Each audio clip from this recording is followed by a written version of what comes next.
Have you noticed the shift recently? Since Donald Trump held an executive order to announce that the US will only recognize two genders, male and female.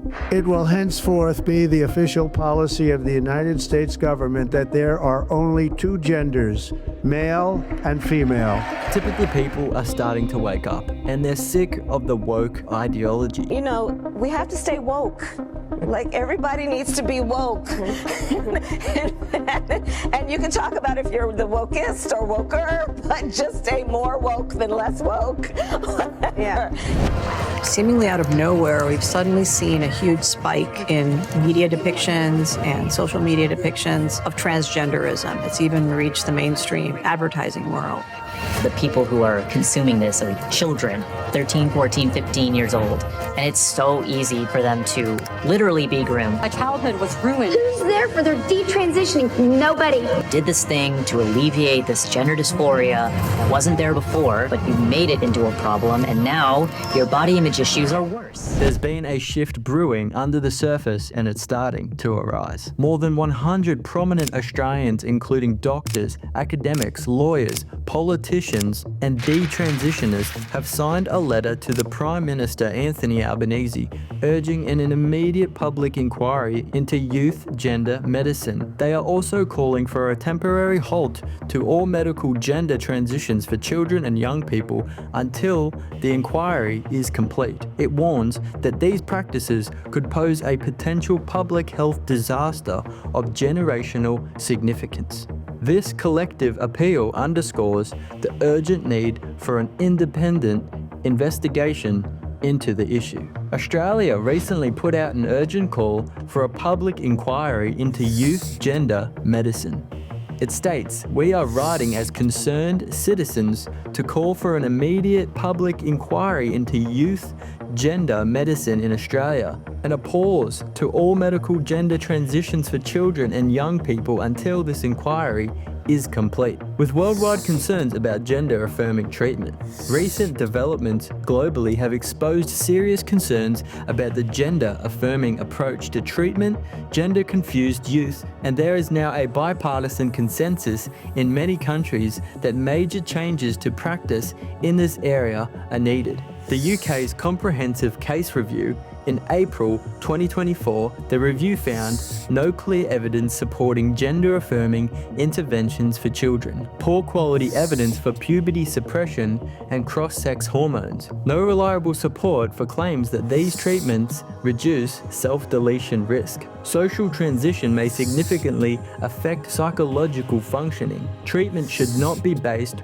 on the gender-affirming model currently used in Australia. Medical interventions, including puberty blockers, cross-sex hormones, and surgeries, can cause irreversible harm, including psychological damage, bone density loss, infertility, sexual dysfunction, issues concerning brain development, and social relational difficulties. While lifelong impacts are yet to be fully understood, regret is real, and a growing number of detransitioners believe their gender distress masks other comorbidities, including autism, untreated sexual trauma, and discomfort with their sexuality.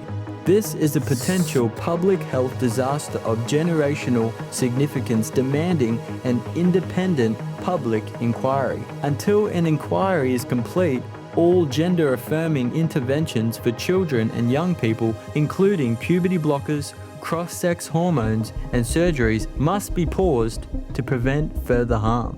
Now, people are starting to wake up. It's not going to be long until the government is apologizing to a whole generation when their so-called health professionals are telling them that they're in the wrong body. Have you ever heard of the word de-individualization? Well, it refers to a phenomenon where individuals in groups may experience a loss of self-awareness and a diminished sense of personal responsibility, often leading to a behavior that is uncharacteristic when alone. This can result in actions that align more closely with the group norms or behaviors, which might differ from an individual's personal inclinations. There was a study done on university party culture, and the question was asked, do you enjoy the party culture in universities?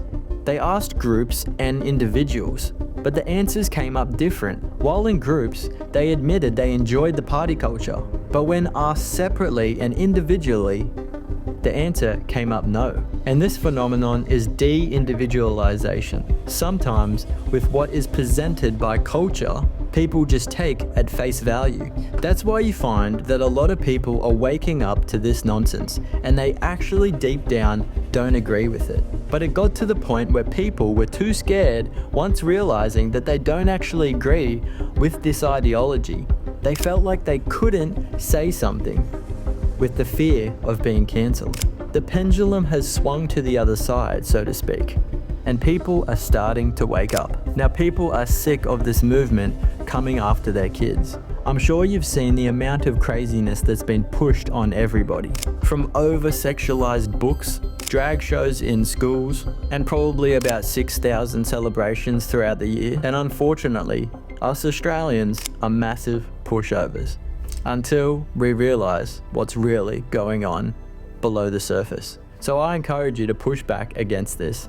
Email your local politicians. There'll be a call to action in the description. I hope you enjoyed this video. Like, subscribe, hit the bell notification. Catch you in the next one.